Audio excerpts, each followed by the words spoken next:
ओम शांति। आज का रात्रि क्लास है 14 अगस्त 1968।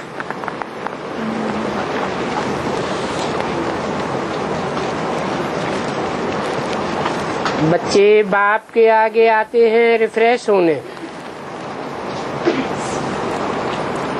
क्योंकि यहाँ का वायुमंडल शुद्ध है। वहाँ दुनिया में तो बहुत ही गोरख धंधा लगा हुआ है, और यहाँ तो सभी ब्राह्मण ही हैं। दूसरी जाति का तो कोई है ही नहीं।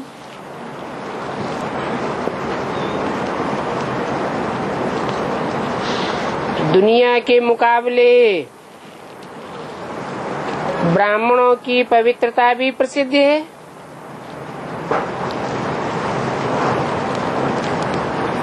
बाहर का वायुमंडल तो बहुत छीछी है, फिर भी कहते हैं बाबा आओ।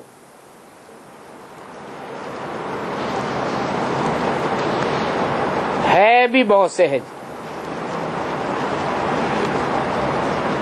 सभी को कहो भगवान वात काम महाशत्रु है।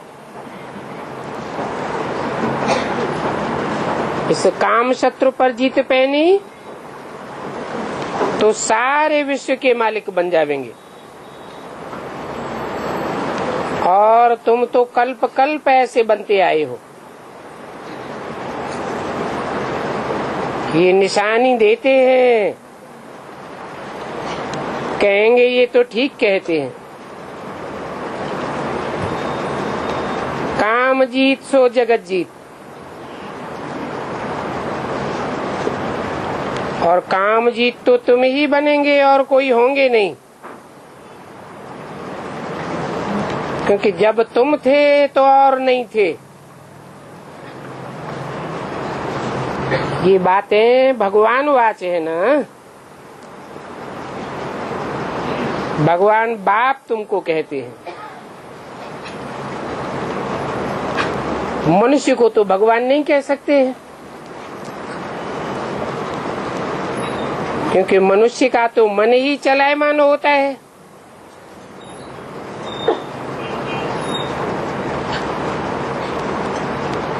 भगवान उसे कहा जाता है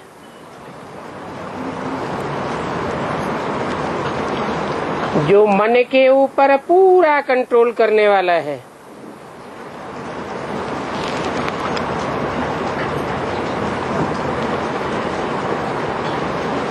अभी हम सभी ब्रदर्स हैं।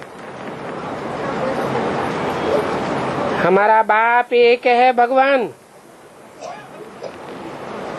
वो ही हमको कहते हैं ब्रदर्स निराकारी है। बाप भी निराकारी है। अभी ब्रदर्स तो सभी शरीर में है। तो जब ब्रदर्स सब शरीर में है तो बाप को भी शरीर में आकर सुनाना पड़े। और भगवान आते हैं तो जरूर नई दुनिया भी चाहिए। भगवान कोई पुरानी दुनिया थोड़ी रचेंगे।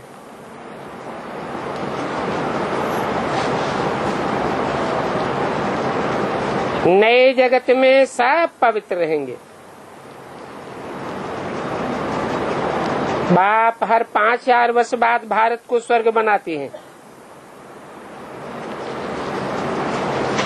फिर रावण आकर के नरक बनाता है।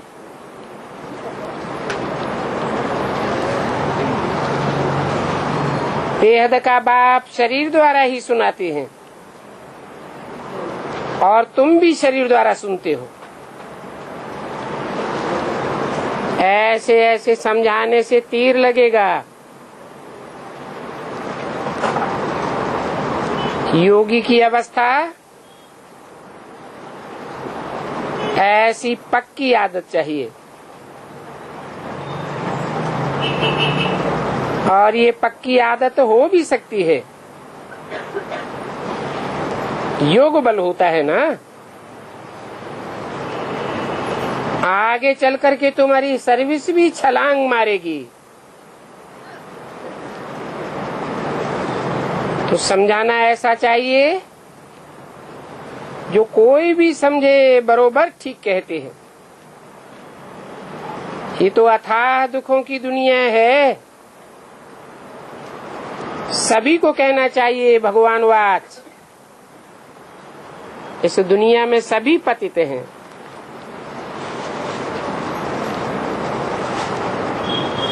पतित मनुष्यों को भगवान नहीं कह सकते।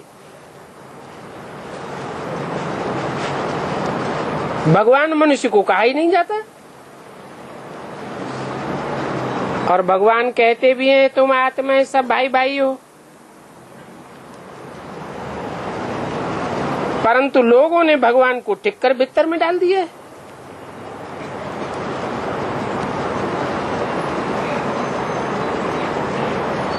तो भाई भाई की बात ही खत्म हो जाती है।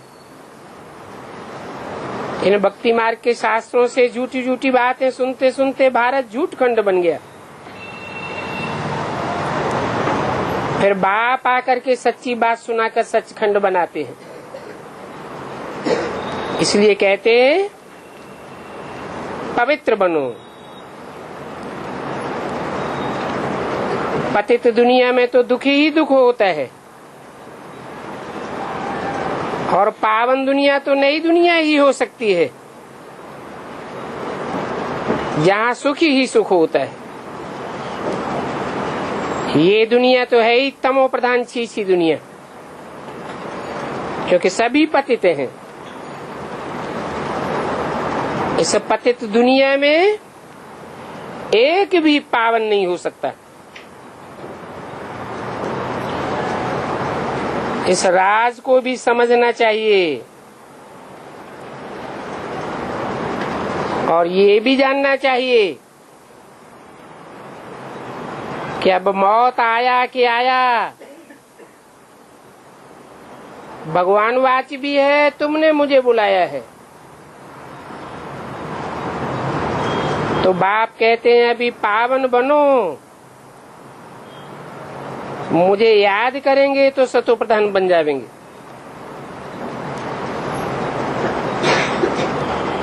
बाप तो अथॉरिटी है ही।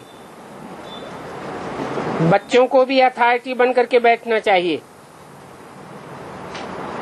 अभी बच्चे अथॉरिटी होकर के नहीं बैठते हैं। अथॉरिटी होकर के बैठेंगे तो कोई का प्रश्न उठ ही नहीं सकता।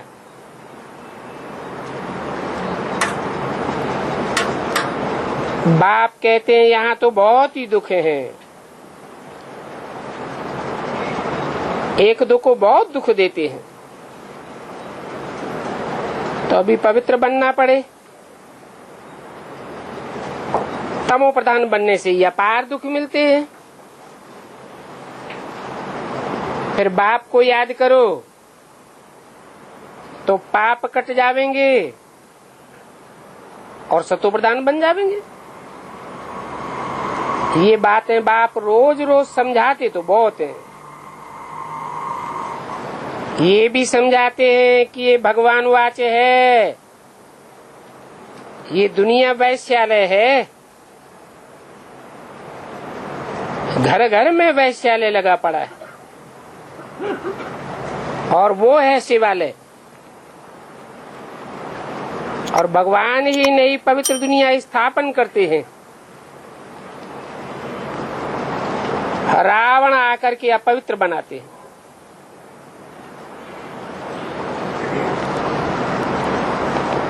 अभी सभी नरकवासी विकारी दुर्गति को पाए हुए हैं, इसलिए इतना दुख है। दुर्गति कहा ही जाता है अपार दुख को,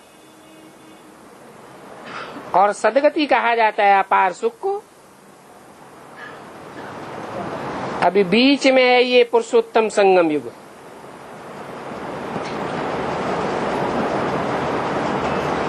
बाकी इन कॉन्फ्रेंसेस आज से कुछ भी होने वाला नहीं है।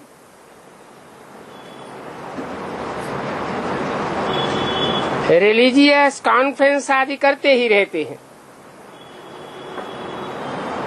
परंतु करने वालों की अहम ऑब्जेक्ट क्या है?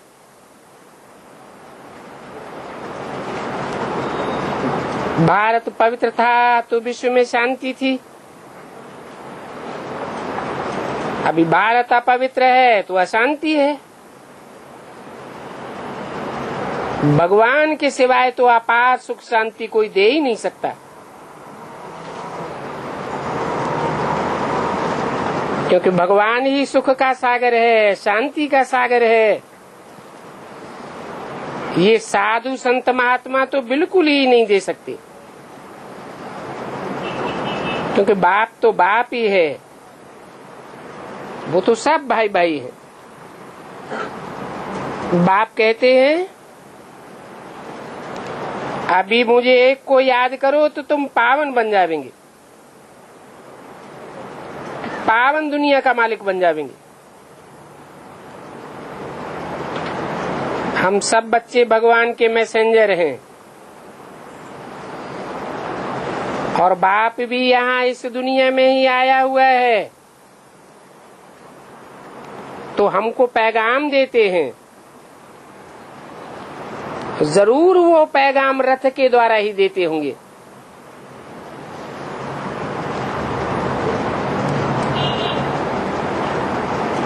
तो बड़े से बड़ा पैगंबर भी है। कहते हैं माँ की माँ में एकम याद करो तो तुम तमो प्रधान से सतो प्रधान बन जावेंगे। मूल बात पुरुषार्थ की यही है और ये बात कोई को भी समझाना बहुत सहज है। तुमने तो कॉन्ट्रैक्ट उठाया है, बाबा हम विश्व में शांति स्थापन करेंगे। तो जिन्होंने कम से कम कॉन्ट्रैक्ट उठाया है उन्हों को तो कोई अशांति नहीं फैलानी चाहिए। जो अशांति फैलाते हैं उनको फिर नई दुनिया का नहीं कहेंगे। इसलिए बाप समझाते हैं अगर कोई भी तुमको कुछ भी कहता है तो उस जगह से हट जाना चाहिए, सामना नहीं करना चाहिए, क्योंकि ये उल्टा सुल्टा बोलने वाले भूत हैं। अगर सामने खड़े रहेंगे तो दोनों में भूत आ जाएगा। ये बहुत ही पुराने जन्म जन्मांतर के भूत हैं। अभी बाप आए हैं इन भूतों से बचाने के लिए।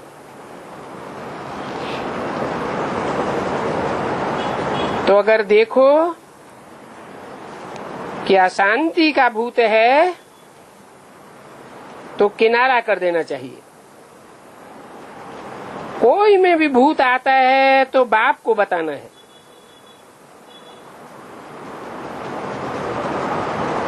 खुद मुकाबला नहीं करना है, क्योंकि क्रोध का भूत है तो अशांति जरूर फैलावेगा। और जो अशांति फैलाते हैं उनको साहब ज्यादा नहीं कह सकते। बाप विश्व में शांति स्थापन करने आते हैं, बच्चों के द्वारा ही करते हैं, तो बच्चों को भी जरूर शांति में रहना चाहिए। शांति में रहेंगे तभी ऊंच पद पाए सकेंगे। अच्छा, बच्चों को गुड नाइट।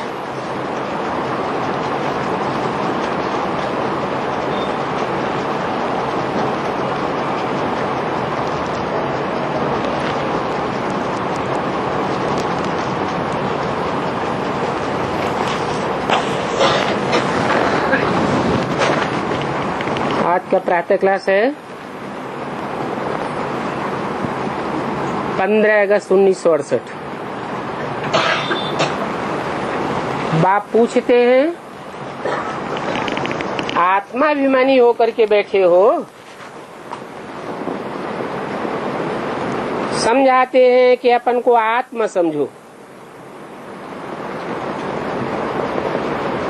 अभी ऑलराउंडर से पूछते हैं, ये दिल्ली से आई हुई है,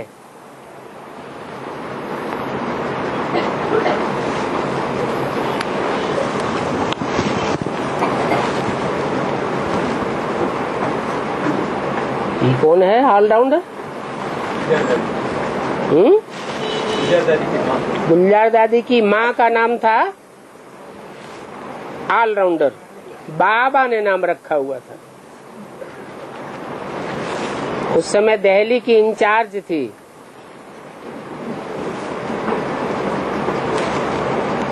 तो खास उसकी तरफ ध्यान गया और पूछा,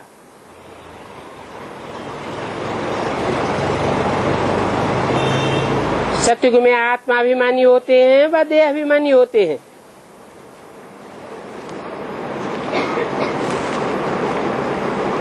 देही अभिमानी बनने बगैर सत्युग की नई दुनिया में चल ही नहीं सकते।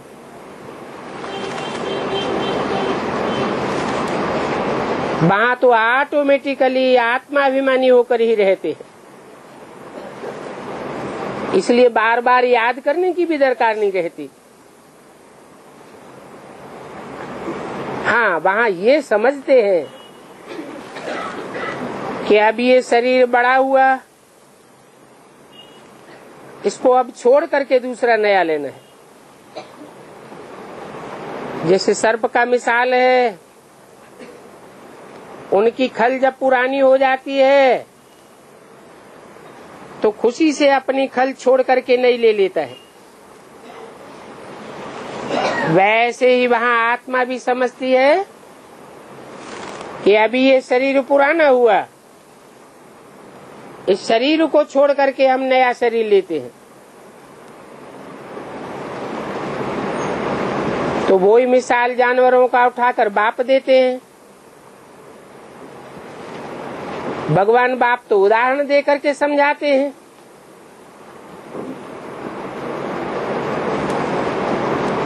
वो मनुष्य गुरु तो ऐसा समझा ही नहीं सकते कि कैसे हम नया चोला धारण करते हैं। सर्प का मिसाल देते हैं, वो मिसाल भी पूरा बैठता नहीं है। सर्प तो अपने जीवन में 3-4 बार खल त्यागता है।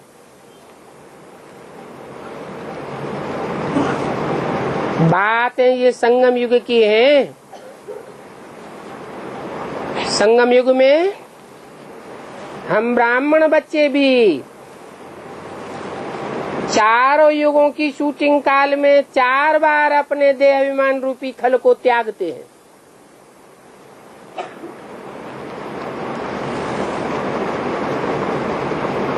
आखिरी ये देह अभिमान खलास हो जाता है। वो मनुष्य तो सब विष्टा के कीड़े हैं।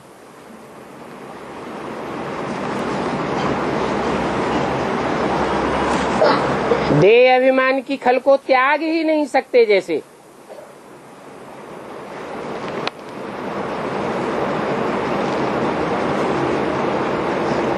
उन देह अभिमानी मनुष्यों को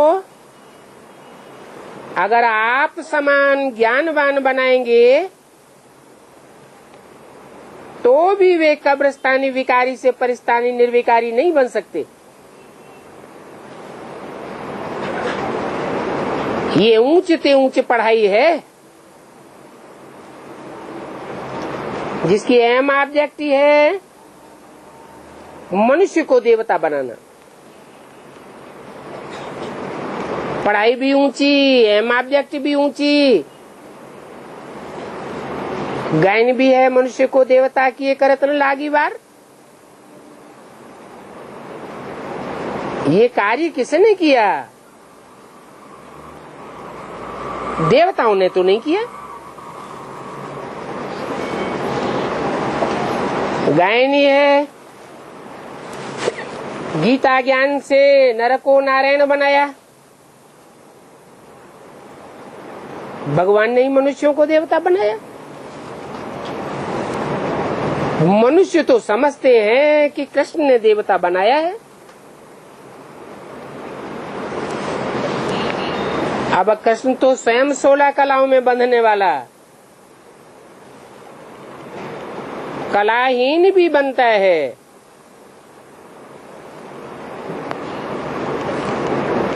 वो देवता भी बनता है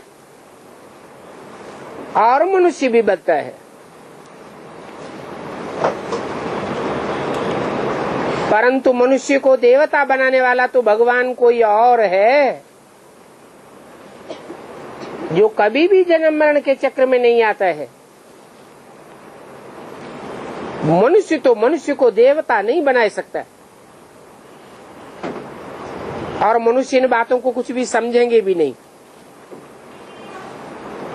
तुमसे कोई पूछते कि तुम्हारी एम ऑब्जेक्ट क्या है, तो क्यों न तुम्हारी लिखत में छोटा सा पर्चा बना हुआ हो कि कोई भी पूछे तो उनको पर्चा दे दो, जिससे वो समझ जावे।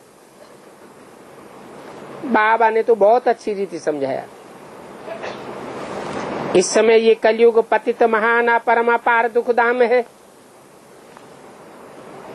अब हम मनुष्यों को सतयुगी महान सुखधाम की दुनिया में ले जाने के लिए सर्विस कर रहे हैं, अथवा रास्ता बताए रहे हैं। ऐसे भी नहीं है कि हम कोई को अद्वैत नॉलेज देते हैं।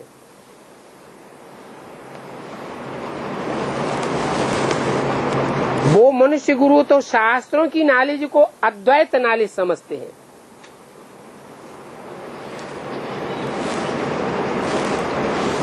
वास्तव में अद्वैत नॉलेज कोई है नहीं। ये अद्वैत नॉलेज लिखना भी तुम्हारा रंग हो जाता है। मनुष्यों को तो बहुत ही क्लियर करके समझाना है। ऐसी लिखत छपी हुई हो कि वो झट समझ जावे कि इनका उद्देश्य क्या है। कलयुगी पतित भ्रष्टाचारी अपार दुखों से हम सतयुगी पवित्र श्रेष्ठाचारी अपार सुखों की दुनिया में ले जाते हैं। बाबा ये निबंध बच्चों को देते हैं तो ऐसा क्लियर करके लिखना है। सब जगह पर तुम्हारी ऐसी लिखत लिखी हुई हो जो झट से निकाल करके दे दो, तो समझे कि हम तो दुखधाम में विष्टा के कीड़े हैं, अभी गंध में पड़े हुए हैं। जो विकारी होते हैं उनको विष्टा का कीड़ा कहा जाता है। परंतु मनुष्य कोई समझते थोड़े ही है कि हम तो कलयुग अपार दुखधाम में रहने वाले हैं, जानवर मिसल हैं। अगर समझे ये तो हमको अपार सुखधाम में ले जाने वाले हैं, तो ऐसा ही अच्छा एक पर्चा बनाना है। जैसे बाबा ने ये छपवाया है कि सतयुगी हो या कलयुगी हो, परंतु बंदर मनुष्य कोई समझदार नहीं है। बंदरों की तरह रत्नों को भी पत्थर समझ करके फेंक देते हैं। ये तो ज्ञान रत्न है। तुम इतना समझाते हो फिर भी नहीं समझते हैं। फिर भी वो यही समझ लेते हैं कि शास्त्रों में रत्न है, ये तो हमको और ही पत्थर देते हैं। तो तुम क्लियर करके ऐसे लिखो जो कि समझे कि हम अपार दुखधाम में बैठे हैं। दुखों की भी लिस्ट होनी चाहिए, कम से कम 101 दुखों की लिस्ट जरूर हो। इस दुखधाम में कितने दुख अपरम अपार है, इनकी लिस्ट निकालो। बोलो, स्त्रियां विधवा बनती हैं, कितनी दुखी हो जाती हैं, फेमस पड़ते हैं, और कितना एक दो को मारते भी रहते हैं। सारी बातें लिखो कि कैसे बिच्छू मिसल बच्चे पैदा करते हैं, सारी लिस्ट निकालो। और उसी पर्चे में फिर दूसरी तरफ अपार सुख भी हो। वहां नई दुनिया में दुख का नाम निशान नहीं होता है। बताओ कि वो राज्य अभी हम स्थापन कर रहे हैं, उसे कहते हैं सुखधाम, तो जट मनुष्यों का मुख बंद हो जाएगा। परंतु ये कोई समझते नहीं है कि इस समय दुखधाम है, इस दुनिया को ही स्वर्ग समझ करके बैठे हुए हैं। समझते हैं बड़े बड़े महल हैं, मंदिर हैं, ये थोड़े जानते हैं कि हम सब खत्म हो जाने वाले हैं। अब इस दुनिया में पैसे तो उनको बहुत मिलते हैं, कितनी रिश्वत उठाते रहते हैं। बाप ने समझाया है ये सब माया का, साइंस का घमंड है, झूठ खंड है। ये इतनी बत्तियां, एरोप्लेन आदि, ये सभी माया का पंप है। तो ये कायदा है कि जब बाप नई दुनिया स्थापन करते हैं तो माया भी अपना भव का दिखाती है। इसको कहा जाता है माया का पंप, जो अल्पकाल का है। अभी तुम बच्चे जानते हो कि हम तो सारी दुनिया में शांति स्थापन करने वाले हैं।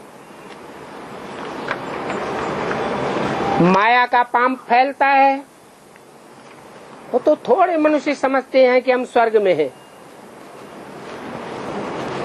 परंतु वो भी पंप है, असलियत नहीं है। 15/8/68 की वाणी का दूसरा पेज। अगर माया की कहीं पर प्रवेशता हो जाती है तो बच्चों को भी अंदर में खाता है। कोई भी किसी के नाम रूप में फंस पड़ता है तो बाप समझाते हैं ये क्रिमिनलाइज बन पड़ा।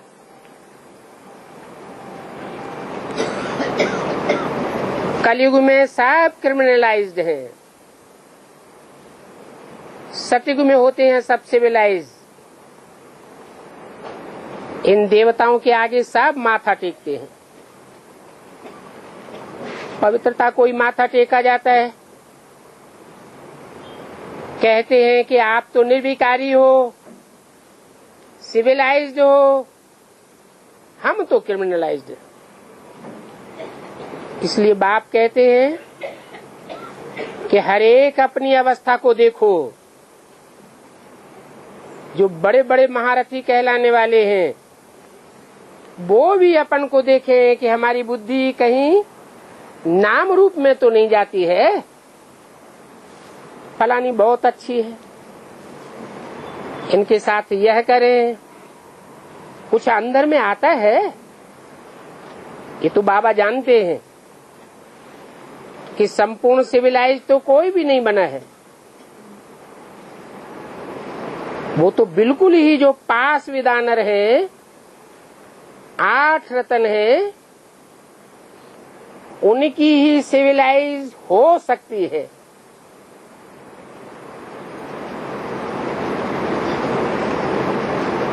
पुरुषार्थ करेंगे तो।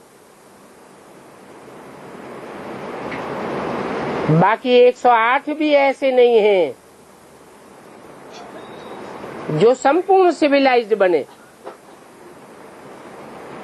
जरा भी चलायमानी ना आवे, ऐसा बहुत मुश्किल है।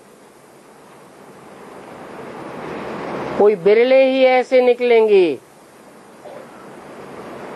क्योंकि आंखें कुछ न कुछ धोखा जरूर देती हैं। है तो ड्रामा। जल्दी किसी की सिविलाई बन नहीं सकती,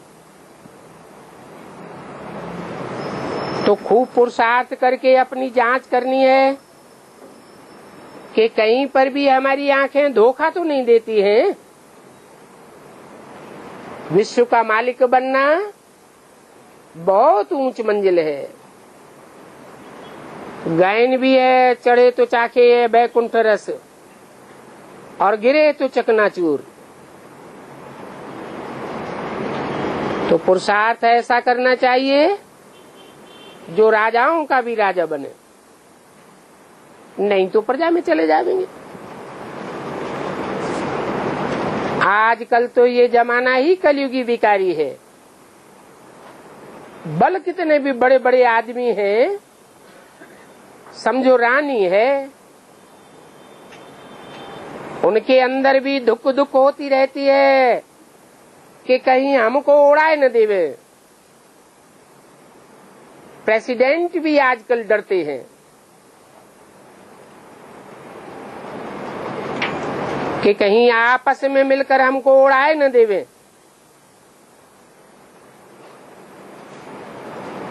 नेवी वाले और आर्मी वाले अगर आपस में मिल जावे तो समझो बस गड़बड़ी हो जाएगी। प्रेसिडेंट को भी उड़ा करके रख देंगे। सारी दुनिया में इस समय अशांति अशांति है, और हर एक मनुष्य में अशांति है। यज्ञ में रहने वाले बच्चे भी कितना अशांत करते हैं, कितनी अशांति फैलाते हैं। बाप आए हैं शांति स्थापन करने, तो समझाते हैं कि पहले खुद तो शांति में रहो, खुद शांति में रहेंगे तो दूसरों में भी बल भर सकेंगे। वहां नई दुनिया में तो बड़ा ही शांति का राज्य रहता है। आंखें पूरी ही सिविलाइज्ड बन जाती हैं। यहाँ तो आंखें क्रिमिनलाइज्ड हैं। तो बाप कहते हैं अपनी जांच करो, या सारा दिन मुझ आत्मा की वृत्ति कैसी रही।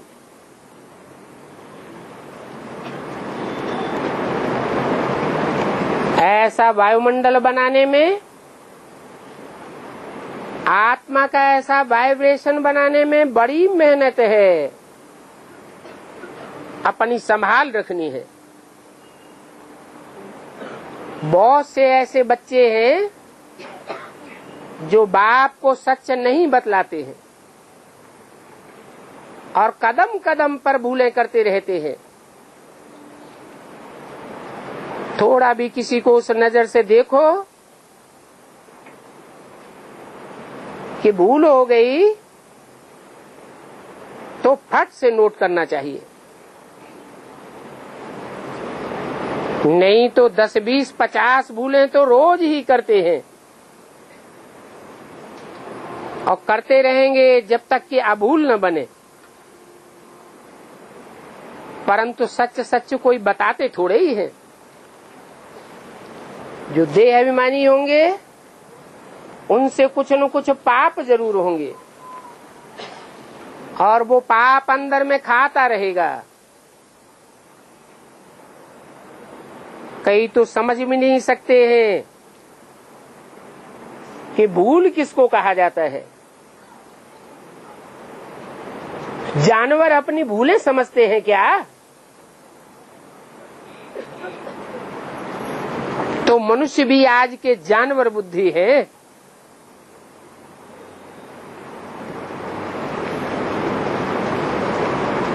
फिर समझ लिया है कि मनुष्य 84 लाख योनियों में जाता है।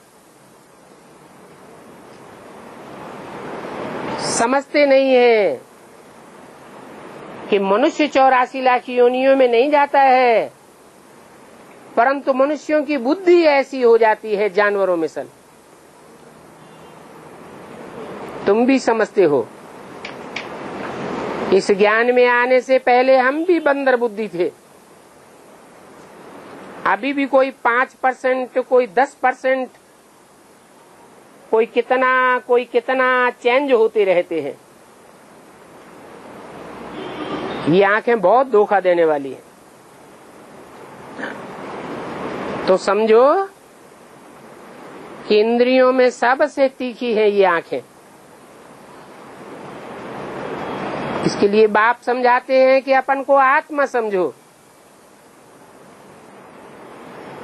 जब तुम इस दुनिया में आए थे तो नंगे आए थे। ये तुम्हारा शरीर भी नहीं था। अभी तुमको पता है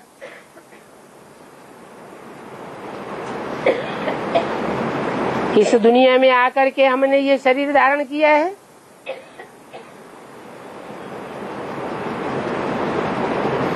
पांच तत्वों का शरीर है। ये विनाशी चीज है। इंद्रियों से सुख भोगते भोगते अपन को देह समझ बैठे हैं।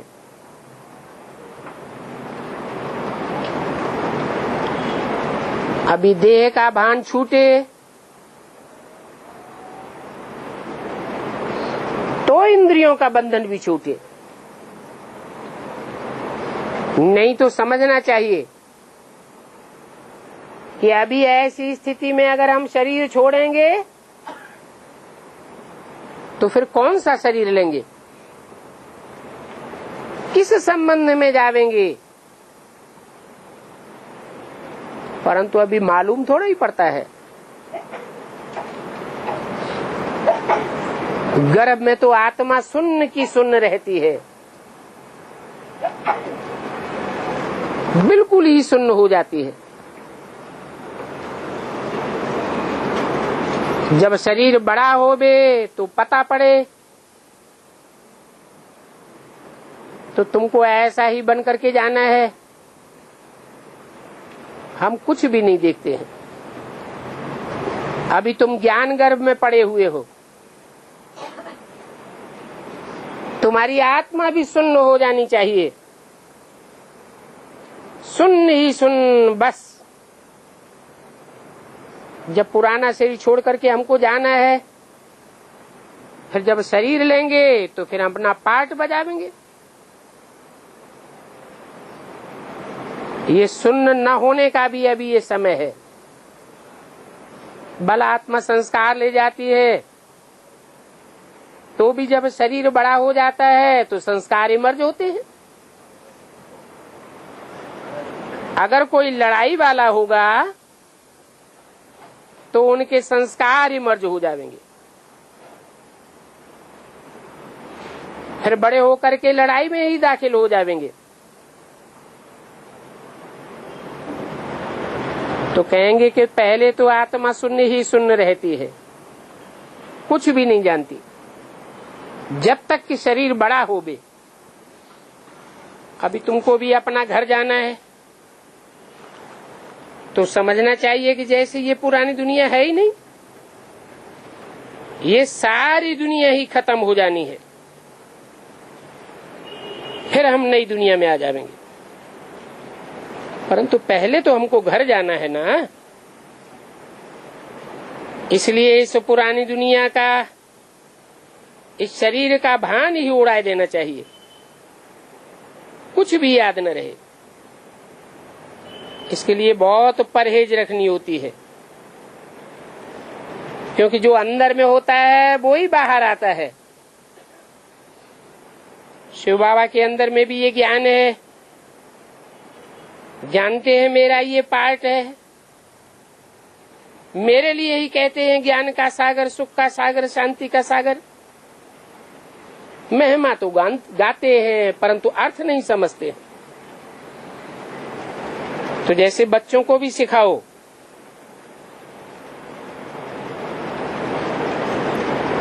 ये बात भी कहते रहते हैं, ये भी महिमा गाई जाती है परंतु समझते बिल्कुल नहीं है। तो होते मिसल यूं ही कह देते हैं। 15/8/68 की वाणी का 3रा पेज। वो हर बात में सागर ही सागर है। अभी तुम तो अर्थ सहित जानते हो कि कैसे वो सागर है, और हम तो सागर नहीं है। मनुष्य तो कुछ भी नहीं जानते।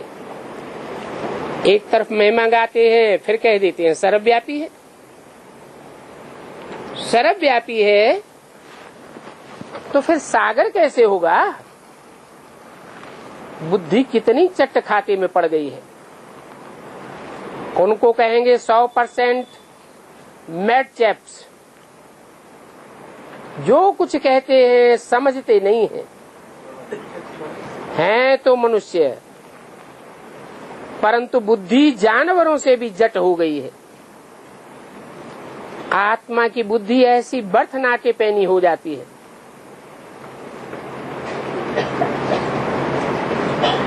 तब भक्ति मार्ग में समझने लग पड़ते हैं कि आत्मा 84 लाख योनियों में जाती है। अभी बाप तुमको कितना बुद्धिमान बनाते। दुनिया के मनुष्यों के पास तो करोड़ों करोड़ों पदमा पदम है। ये माया का पांप है, क्योंकि पेट में तो पाव भर आटा ही जाता है, बाकी तो सब यहां ही धरा रह जाएगा। बाबा ने समझाया था, जो कुछ भी सीखते रहते हैं वो साइंस की बातों पर ही विश्वास करते हैं।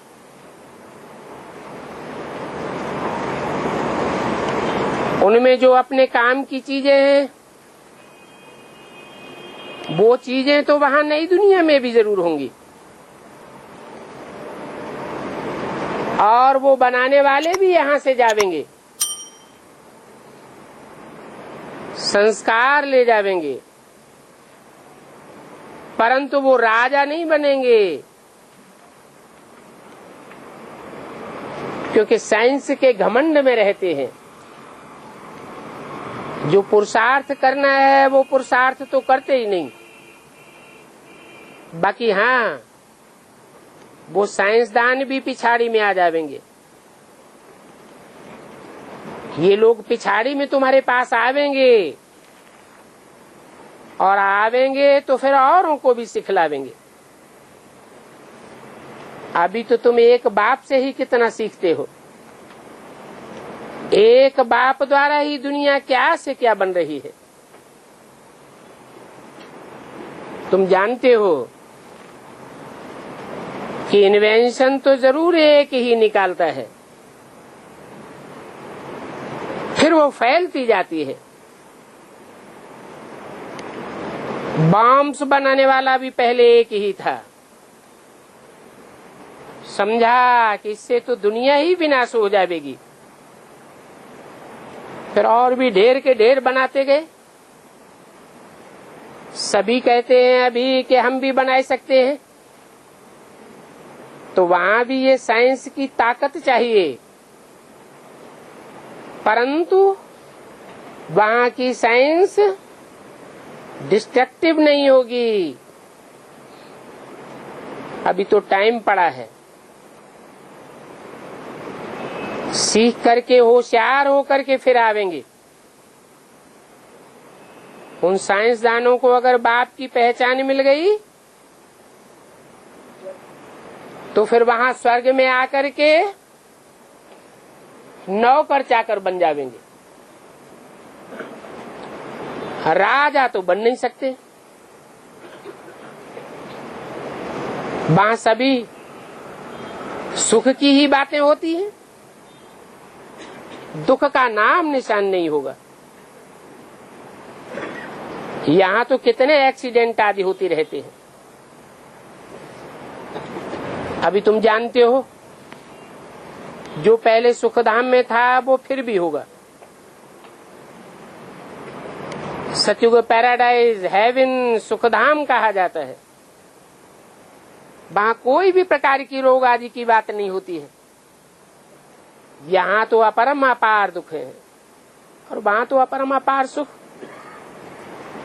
अभी हम ये स्थापना कर रहे हैं, दुख हरता सुख करता एक ही बाप है। पहले तो खुद की अवस्था अच्छी चाहिए। जिनकी अवस्था अच्छी होगी वो सिर्फ पंडिताई नहीं झाड़ेंगे। जैसे कि एक पंडित की कथा भी सुनाते हैं, बोला कि राम नाम जपने से सागर पार हो जाएगी।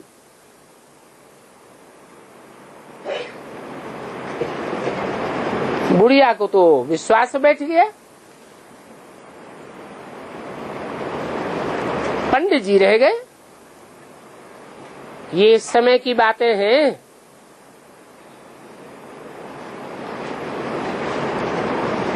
कौन सी बात हुई?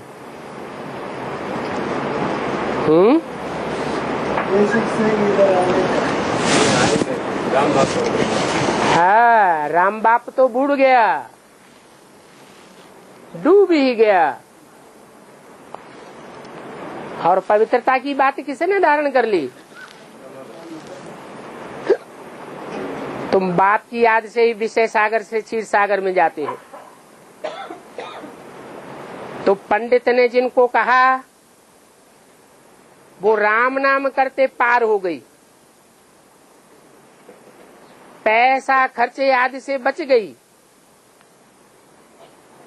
फिर बाद में पंडित को भी निमंत्रण दिया कि आप भी चलो। पंडित ने बोला वोट कहाँ है?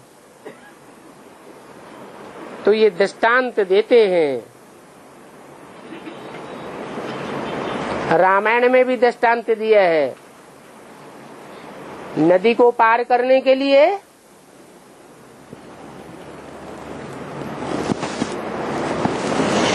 केवट क्या लाया है? काठ की नवैया लाया। यहाँ तो तुम बच्चों की बहुत अच्छी अवस्था चाहिए, परंतु बच्चों में योग बल नहीं है। और जिन बच्चों की क्रिमिनलाइज्ड है उनका भी तीर नहीं लग सकता। योग बल वाले भी चाहिए, सिविलाइज्ड भी चाहिए, आंखें सिविल होनी चाहिए और योग पूरा चाहिए। बाप की याद में रह करके किसी को ज्ञान देंगे तो उनका तीर भी लग जाएगा। ज्ञान तलवार में योग का जौहर भी चाहिए। तुम जानते हो इस नॉलेज से धन की कमाई होती है और ताकत होती है याद की। बहुत बच्चे तो बिल्कुल याद करते ही नहीं है, जानते ही नहीं है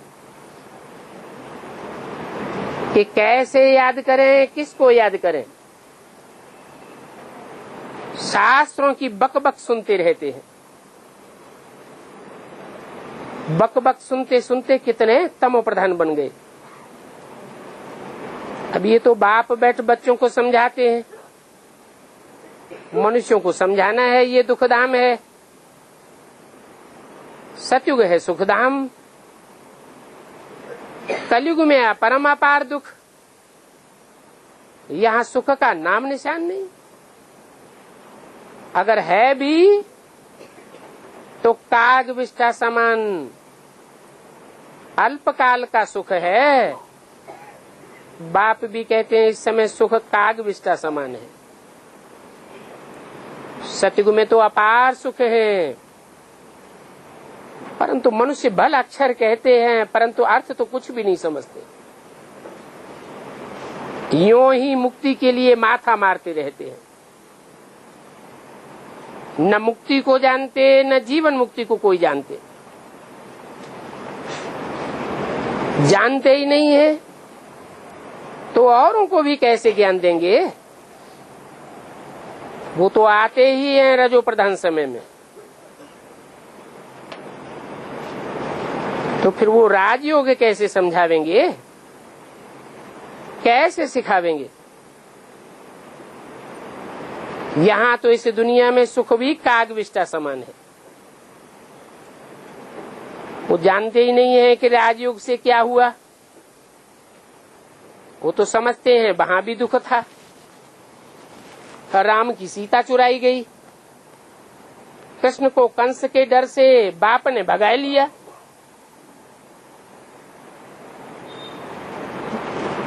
इन शास्त्रों की बातें सुनते सुनते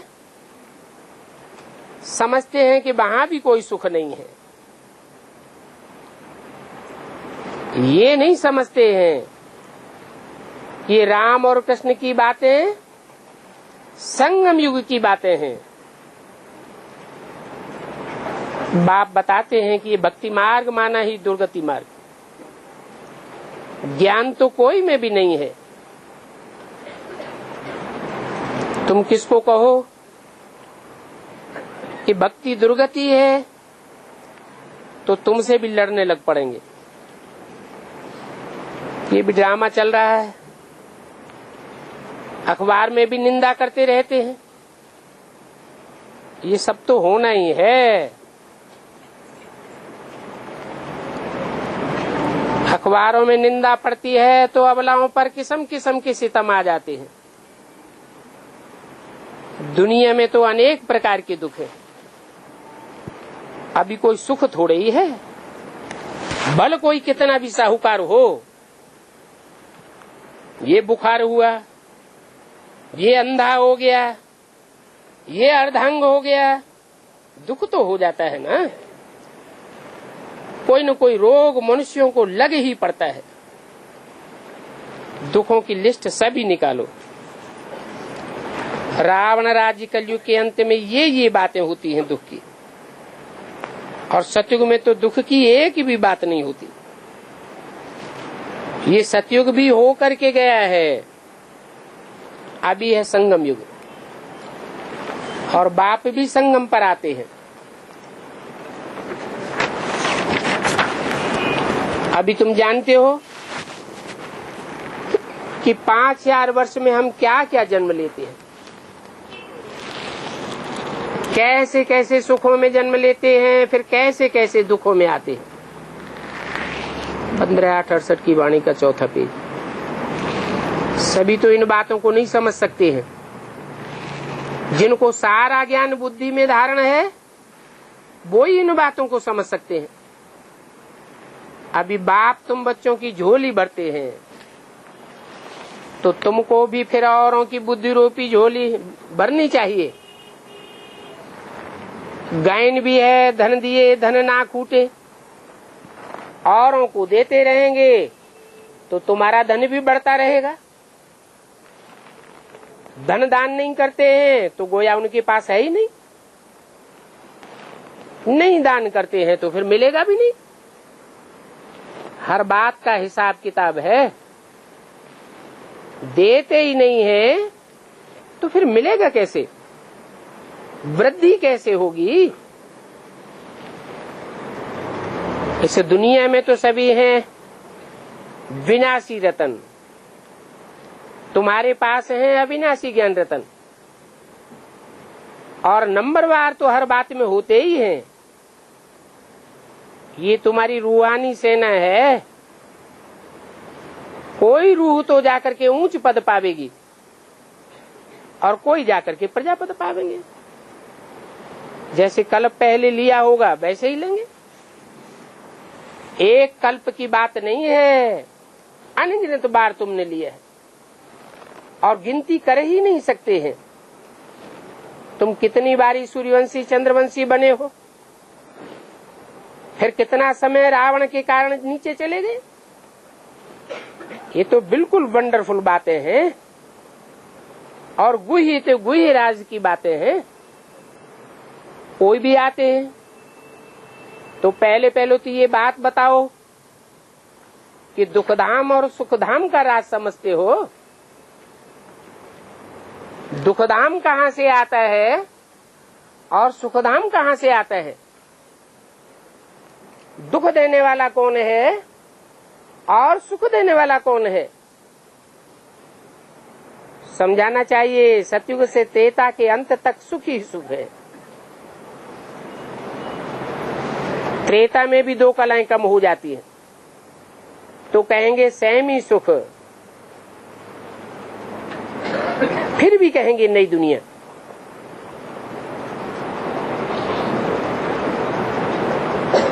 कहा जाता है नई दुनिया त्रेता को, वास्तव में होता थोड़े ही है। नई दुनिया तो सतयुग को ही कहेंगे।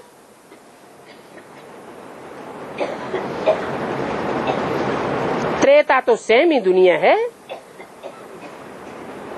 और यहाँ फिर है नरक, फिर एकदम रौरव नरक कहा जाता है। इस समय तो सब बिल्कुल ही चट खाते में, तब फिर बाप आकर स्वर्ग में ले जाते हैं। जो नापास होते हैं वो सेमी स्वर्ग में आ जाते हैं। सो भी नंबरवार पुरुषार्थ अनुसार आते हैं। बाप कितनी अच्छी समझानी देते हैं। अपना काम ही है दूसरों की सेवा करना। जो आवे उसको आप समान बनाते रहो और सेवा करते समय देह अभिमान में भी नहीं आना चाहिए। सर्विस ही सर्विस की तांत लगी रहे। मुझे तो सर्विस ही करनी है और झंझटों में जाने से बुद्धि उस तरफ चली जाएगी। हमको तो सर्विस ही सर्विस में लगा रहना चाहिए और हिसाब किताब रखने में लगे तो जरूर डिग्रेड हो जाएंगे। सर्विस के बगैर और कोई भी स्थूल काम सिर पर नहीं रखना चाहिए। वो फिर देह अभिमान में आना हो जाता है। मैं तो सर्विस करूं। जानते हो बाबा भी सर्विस करते रहते हैं। तो बस रात दिन सर्विस की तांत लगे। ये तुम्हारी कमाई है। योग में रह करके सर्विस करते रहो तो तुमको कब थकावट भी नहीं होगी। बड़ी भारी कमाई है। बाकी मर्तबा आदि लेना वो तो अल्पकाल के लिए पाई पैसे का मर्तबा हो जाएगा। ब्राह्मण बने और मर्तबे के पीछे मरते रहे तो दुनिया वालों में और तुम्हारे में फर्क क्या रहा? ब्राह्मणों की दुनिया का भी कोई मर्तबा लेने की तांत दिल में नहीं होनी चाहिए। बाप कहते हैं बड़ी भारी कमाई में लगे रहना है। हुक्म चलाने वाले क्या बनेंगे? जो यहाँ हुक्म चलाते रहेंगे वो क्या बनेंगे? वहाँ सास ससुर बन जाएंगे। सास ससुर क्या करते हैं? वो समझते हैं हमारा हुक्म चलाना जन्मसिद्ध अधिकार है। बाप कहते हैं इन बातों में टाइम वेस्ट मत करो।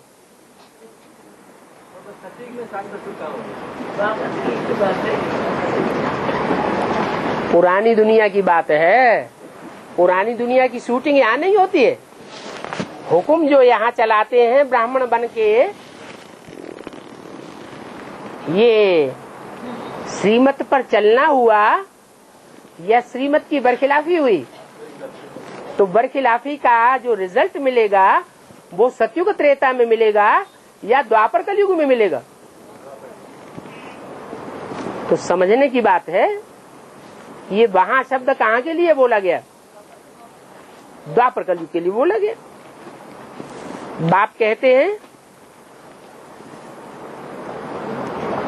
इन बातों में, मान मर्तबे की बातों में अपना टाइम बर्बाद नहीं करना चाहिए।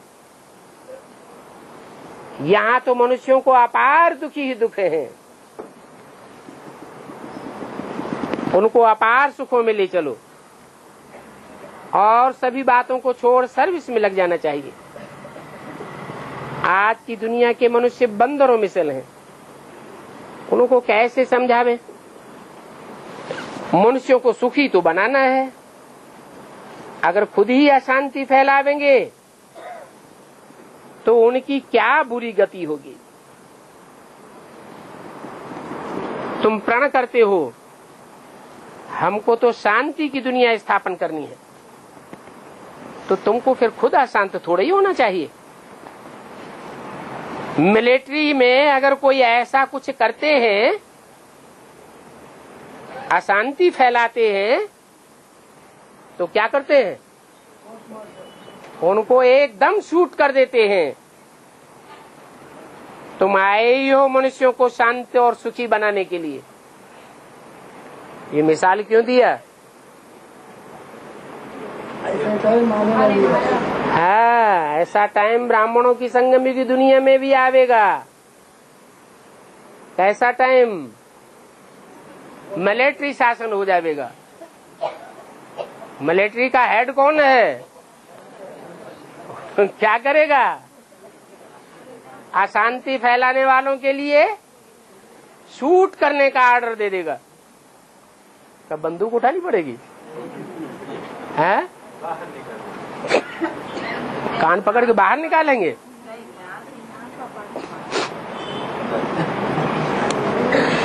तो पहले खुद को शांत करना है। स्थूल सर्विस भी शांति से करनी है।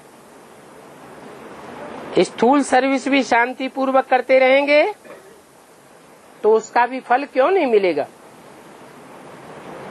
सेवा चाहे यज्ञ की स्थूल हो, चाहे वाचा की हो और चाहे मनसा की हो, 100% मार्क तीनों प्रकार की सर्विस में है। हाँ, चाहे मनसा की अशांति फैलावे, चाहे वाचा की अशांति फैलावे और चाहे कर्म इंद्रियों से अशांति फैलावे, डिग्रेड तो जरूर हो जाएंगे। इसको कहा जाता है ग्रहाचारी। देह अभिमान में आने से बहुत नुकसान कर देते हैं। वो जैसे कि राहु की दशा बैठ जाती है, सेकंड में दशा बदल जाती है, बैठे बैठे क्रिमिनलाई हो जाती। कोई को कशिश हुई, बस गिरा गटर में, फिर कहते हैं बाबा हमने काला मुंह कर दिया, तो राहु की दशा बैठ जाती है। ये इन आंखों ने काम करना शुरू किया। इसलिए सूरदास की कथा भी है, उसने अपनी आंखें निकाल दी। ये मिसाल देते हैं, मिसाल देते हैं, फिर भी गटर में गिर पड़ते हैं। बाबा शुरू में भी कहते थे कि माथा मुड़वा करके फिर गटर में मर जाओ। ये रावण का चित्र है, उसमें नीचे में सारा क्लियर लिखा होना चाहिए। कलयुग में अपरम अपार दुख, उस सभी दुखों की लिस्ट होनी चाहिए। फिर इन लक्ष्मी नारायण के राज्य में अपार सुख, दुख का नाम निशान नहीं। ये है तुम्हारी एम ऑब्जेक्ट, तो ऐसी सर्विस करनी चाहिए। अच्छा, रूहानी बाप दादा की बच्चों को नमस्ते।